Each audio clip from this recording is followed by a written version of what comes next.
接下来请收看中嘉新闻。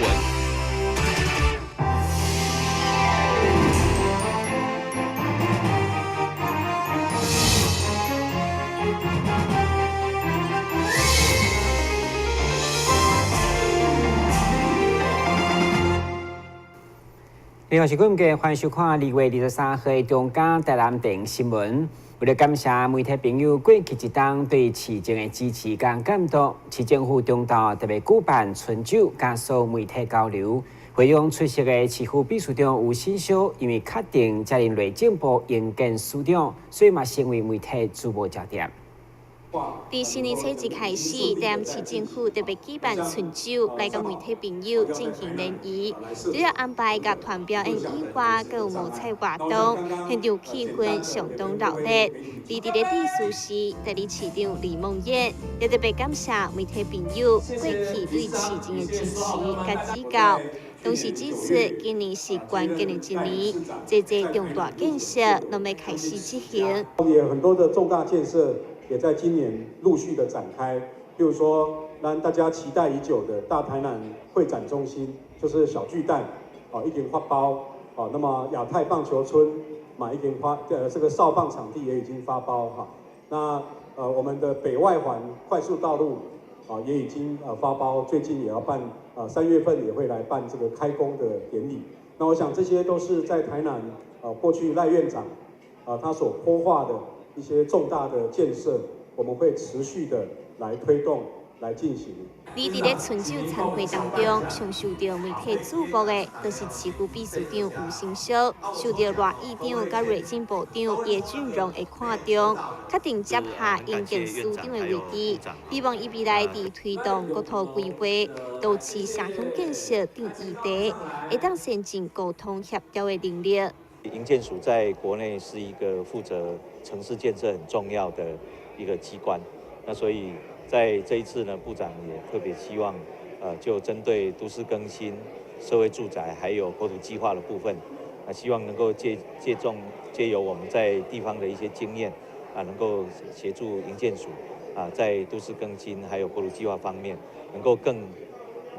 与地方政府能够密切的合作。要做出符合一般市民的一般民众的一个期待的一个都更还有这个国土计划的内容，让这是上去首要的工作。那因为营建署在这方面其实能力够强比较过去大家在工作上会比较辛苦，是比较重要，就是在跟地方的沟通协调，还有跟一般民众的一个协调。那所以这方面在未来接任以后，会跟署内的同仁呢一起来商讨出比较好的做法。对此，代理市长李梦燕表示，吴秘书长会当进入内阁为国家贡献，代表市府团队的坚强实力。而其他局处的主管，平常时都拢有万全的准备，随时会当应应市政推动的需求。咱新闻中山林根差不多。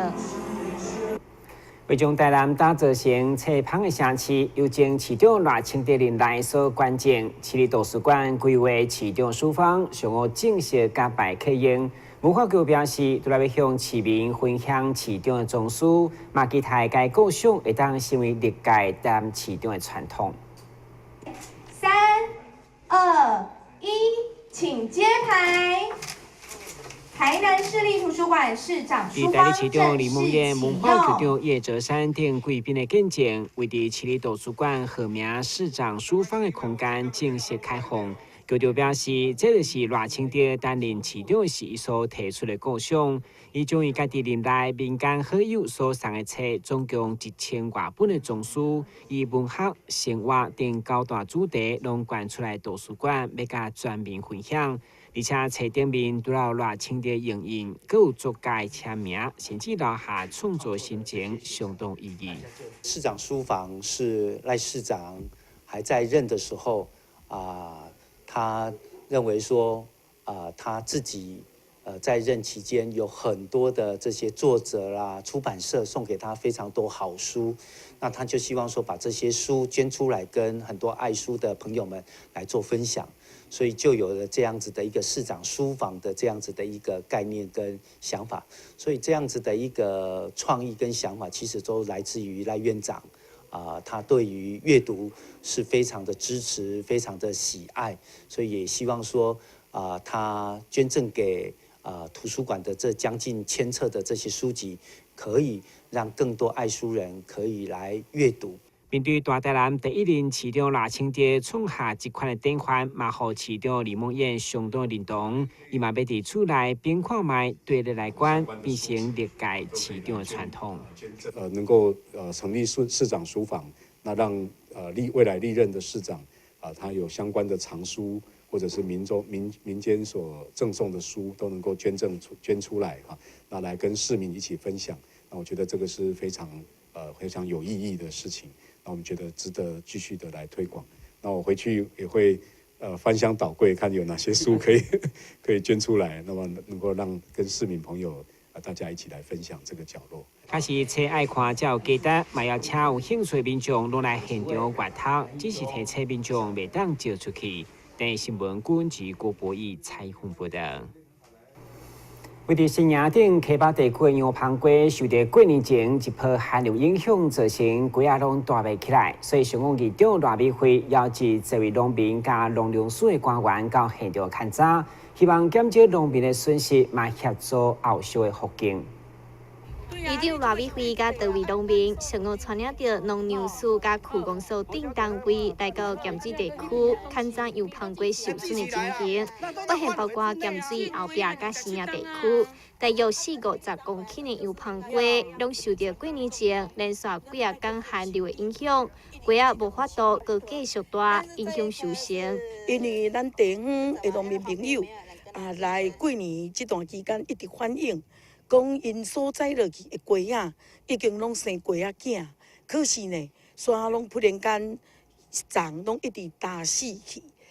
这个状况真严重，拢安尼长袂挺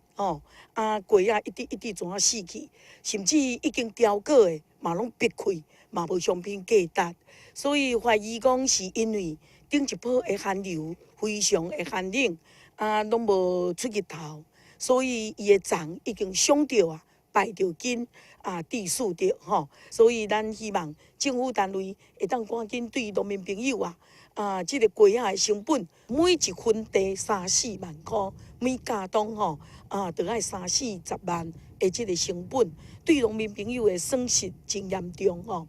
所以咱期待讲，咱的政府单位旱灾，这嘛是一种的天灾。对农民已经无法度收成农民朋友赶紧讲是毋是会当来甲因的辅导，互因复耕互因呢会当早一日搁再来种的重新来种一点收入弥补因的损失。原本有个伫清明节左右会当收成的羊棚龟，因为无法度抵抗2波寒流的危害，所以根本袂当继续成长。以一分地3-4万的成本来估算，一甲地就损失了将近40万，互农民相当无奈。寒流来是有小可的感觉感觉上无妨碍。咱无妨碍严重，像第2波来咧，像做者拢枯落尼。希望咱各单位、政府单位会当看加减补偿一下呗。无这农民真正困难。农民表示，依照去年风台农损的情形，一分地是补助7000块，不过也是无够成本。而针对这次旱灾的损失，议长赖美惠也希望中央会当尽全力来帮助农民后续复耕的工作。但新闻站山林根采访报道。第三，民进党党主席蔡英文讲出党话，希望等市长初选回归理性以后，上午市长参选人黄伟哲记者会就公布电动机车的相关政策，同时宣传环保理念来保障市民健康。戴上安全帽骑上电动机车，台南市长参选人黄伟哲用实际行动来表达出对地球的爱护，甲维护空气品质的决心。根据数据，台南市的环境污染有真大一部分来自汽车、机车这款行动污染源，因此台南市长参选人黄伟哲也发表了政策规划，表示会将台湾2型电机车作为未来施政的重点目标。环保干净，而且又节能，事实上，这个电动机车我们比起我们传统过去的小蜜蜂来讲，其实平均每一天，以前如果是用汽油的小蜜蜂，一天的油钱在100多块到200块，那电动机车几乎每一天油钱只要不到1、2块而已，所以油钱就我们只要改成电费，事实上是蛮省的。那购置的费用，我们觉得其实将来因为不管是大选可以用，或者是将来都可以用，或者甚至将来选完了，这个灯箱拆起来，我们可以做服务处的代步的公务车，都蛮好用的。所以我觉得其实一方面1减2个，往哪减3口，这个电动车是值得这个概念，我觉得是蛮好的。将来在不管谁入主市府，我们觉得都建议将来的市府要根据赖清德市长前市长他的一个电动车以及他的一个低碳的一个主张，继续深化电动车的政策、电动汽车的政策。台南市长参选人黄伟哲当时也表示，未来假使会当顺利当选台南市长，也将会提悬公务车当中电动汽车、电动机车所占的比率，为台南的空气品质来付出加侪成力。看空屋，看空屋，爱情体，爱情体，电动起来。台南新闻网1号张伟忠采访报道。先休一个，马上回来新闻现场。消灭登革热，仔细清扫，立即做。饮水机水盘若有积水，要倒干净。花瓶旧水倒在土壤中，可以避免再次积水养蚊。花瓶底部、盆栽底盘要常常刷洗，避免蚊卵附着。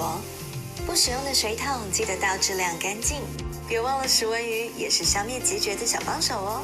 防治登革热，清干净、倒干净、刷干净、晾干净，大家一起来。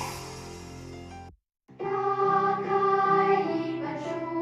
每页在发亮，文字变鱼儿，游在大海洋，充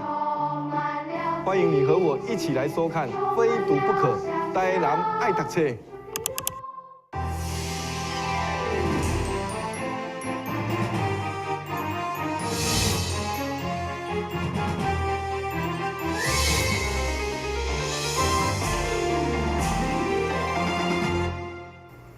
环保署日前公告大型柴油车汰换计划，根据了解，咱台南市大约1万外台车会当申请补助，而且提车车主的是愈早申请补助金额愈悬哦。为了改善空气品质，环保署推出汰换大型柴油车计划，照是民国88年6月进前出厂的车辆，申请汰换补助，会当得到5万到40万的补助款。88年以后出厂的车辆，买当申请汰换过滤器，以达到改善空气污染的效益。目前对于我们一般大众所关切的细悬微粒的污染问题那我们研究发现，其实柴油车它大概占了17%的污染贡献量尤其是那个1、2期柴油车跟3期的这个柴油大货车因此我们大概针对1、2期柴油车，我们来推动，希望能够来补助它淘汰。那针对3期的大型柴油车来补助加装滤烟器那从我们大概从去年开始受理，7月以后受理到现在，台南市已经有了350辆的1、2期柴油车柴油大型车来申请的淘汰的这个补助那目前这个补助办法是，只要你是符合1、2期大型柴油车的资格那在今年的12月10号之前来申请淘汰，都可以获得补助5到40万元的补助不等那到12月10号以后，它的补助会减少，所以我们在这边环保局也来诚挚的呼吁，有1、2期大型柴油车的车主能够把握这个补助的机会，来尽快来申请淘汰根据过去路边拦检的结果，排烟超标的个发比率大概是24%。今年又愿以大型柴油车作为客载重点，环保局呼吁民众也要量早申请汰换补助，避免受到罚单。台新闻张伟忠采访报道。延续去年7月，无人无人机伫台南所进行的国家级合作计划，市府甲台湾人工智慧研究室伫过年之前嘛完成签约，以台里后地当将无人无人机以及 AI 的技术有效运用伫警政、消防等多元的市政管理。画面当中所看到有近有远，还是全景，其实拢是透过无人无人机由人工智慧还是导演齐柏林摄影的方式所家己计算决定的。连音乐嘛是人工智慧所配。对此，台南市政府看准人工智慧的发展，期待未来会当运用这款的技术，有效甲市政管理结合。所以，延续进前，伫南科所启动无人无人机伫台南的国家级合作计划以后，2月13号进一步甲 AI Labs， 也是人工智慧实验室签约。签约以后，将具体运用伫车辆被偷定位、第一时间掌握火警控制以及大楼地动结构体侦测等城市安全。那在救灾上面呢，我们也可以协助消防局，在人员还没有办法或者很困难到达的地方，我们可以借由 AI 的空拍，先人员的到达之前，先去拍摄当时受灾的一些面积或者受灾的一些情况。那等到人员到达的时候，其实它可以就目前受灾的方式去进行不管是搜救或者是去重建。那对他们的安全是也可以加倍的。那另外一个就是我们在消防里面看得到的，我们现在在城市的规模里面，常常会发生所谓的大楼的失火状态，或者是地震类似像最近的一些地震。那我们大楼的结构体，过去我们可能靠平面的部分去做一些结构的分析，然后让搜救人员或者是消防人员进到这个灾区里面去搜救。那将来我们也可以结合空拍。那空拍的部分，它可以带来3D 的一些影像模式做分析，可以讲就是说，当这个大楼本身的结构因为灾害产生之后所产生的这种结构的变化，那我们可以在第一时间把这个最新的结构体输送到我们地面的防灾中心去做比对。那消防人员进到这个灾区里面去做搜救，或者是去做任何的一个消防工作的时候，它可以获得的安全度是增加的。台南以智慧新城作为发展的目标，结合民间资源，用人工智慧等创新的科技来解决市政，提升效能，未来远景相当使人期待。台新闻管及郭博义采访过的。接下来关心相关的医疗资讯。面对肝癌的治疗，一般来讲拢是采用手术切除，不过空隙较大，所以现在采用一款或者射击烧灼，不但空隙小，好环境，对着肝功能较歹，无适合开刀患者来讲，嘛是另外一种选择。针对肝癌的治疗，一般来讲，手术切除会比较清气，但是造成的空隙较大，而且肝功能阁必须保持一定的水准。所以现在有一种叫做射频烧灼术，主要透过超音波导引，用电烧的方式治疗肿瘤，有空隙小、好环境的优点。对于无适合手术的人来讲，是一种袂歹的选择。因为细胞本身它的耐热性有一定那在我们加热的时候呢，会让这个细胞瓦解掉，然后让这个功能癌细胞本身死亡。那所以这个部分我们可能要注意到，因为一般的细胞也是对热有损伤，所以在位置上的调控需要比较精确。所以刚我们有提到一些限制，譬如说，在整个肝脏的表面那我们会要考虑到会不会伤害周边的器官。那如果是在肝脏的顶部呢？因为被肋骨或者是横膈膜、肺脏的空气挡住，这个时候呢，我们要再加入一些适当的方式，例如说注射人工腹水等等，隔开周边的器官，让这个我们烧灼的范围尽量局限在肝癌的本身，不要去伤害到正常的组织。对着5公分以内肿瘤无超过3粒、无血管侵犯，以及无适合采取切除手术的肝癌病患来讲，就会当来考虑射频烧灼术。第一个要考虑它肝癌本身的条件，他说不可以有肝外的转移那这个血管的侵犯也尽量不要有。然后肝功能本身也是很重要像 A、B、C 3级来讲，如果已经到 C 级的话，就不适合做这个电烧灼的治疗。医师提醒，慢性肝炎的病患应该每8天检查一摆，而若是已经肝硬化，就必须每3个月的会诊。同时，上重要是爱戒酒，进行饮食甲体重的控制，这是上根本的做法。但是，我们山林根采访报道。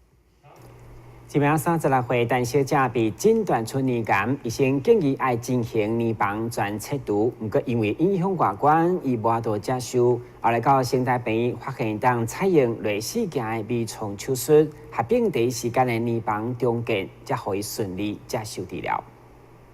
伊用采用手术治疗乳癌，拢会留下20公分以上的大空喙，影响美观。因此，采用类似件手术，就变成一项趋势。不但空喙小，也减少痛痛，而且会当伫同一个空喙进行重建手术，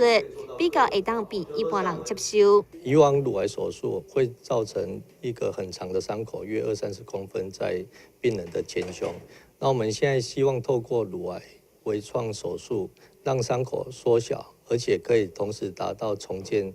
病人的乳房，可以让病人恢复他的美观。条件限制的话，我们希望就是比较早期的乳癌，像原位癌或者是第1期或第2期的乳癌，比较适合来做这一方面的手术。当然，我们会跟病人做术前的沟通，去选择他比较适合的手术。那哪一些患者比较不适合？比如说像有发炎性乳癌，或者说他的肿瘤已经侵犯到皮肤，或者是胸部的肌肉，还是腋下淋巴有转移的病患。那当然，如果说病人有严重的合并症，像心脏、肺脏、肝功能异常的情况下，我们也不太建议。医师强调，接受乳房类似件微创手术，除了会当有效治疗肿瘤，可以当兼顾到乳房的美观，会当提升医疗品质，甲患者生活品质，更会当鼓励病人勇敢接受治疗。但是，木扎山林根采访报道。有不少老大人因为破病甲后续的照顾不好，出现了功能衰退，甚至一直演变到需要外科长期照顾时就做麻烦。所以现在病院特别替老大人开设专门的护理师咨询门诊，更有跨单位医疗团队要来服务。这名83岁老先生，去年伫车祸手术过后，身体功能退化，被厝内人暂时送到安养中心。后来因为发烧住院，进入新台病院老年专科病房。透过高龄照护团队全面性评估甲照顾，才渐渐恢复身体机能，互伊回去厝的了后，依然有好的生活品质。有关那个高龄照护的病人呢，在门诊的时候，除了我们的门诊的老年科的门诊医师之外呢，我们还有提供所谓的这个高龄照护专责的那个门诊咨询。那在门诊咨询的话，我们的那个高龄的专责护理师针对病人做一些完整的评估，那提供给医师还有跨团队来做一个照护。那另外除了在门诊之外呢，我们也有提供，就是在住院中的时候，我们也有提供所谓的这个出院准备服务的这个部分。那病人一住进在我们的医院的时候呢，这个病人就会透过我们的团队来协助这个病人去评估。那如果他有一些居家健康照护的一个需求，或者是说需要转介的长照的话，我们会有我们的出院准备的个管师来协助我们的病人来做评估，那将他的这个病人的状况呢衔接到我们长期照护的一个资源。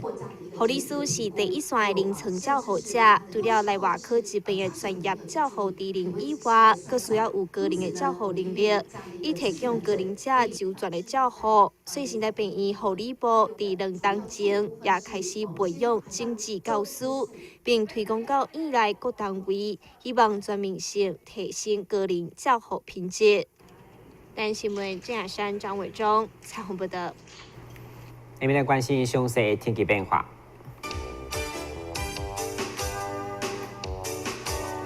现在是最温天气，温度16度到25度，未落雨。海面平均风力2级到7级，上大阵风9级。感谢收看2月23日中嘉台电视新闻，咱再会。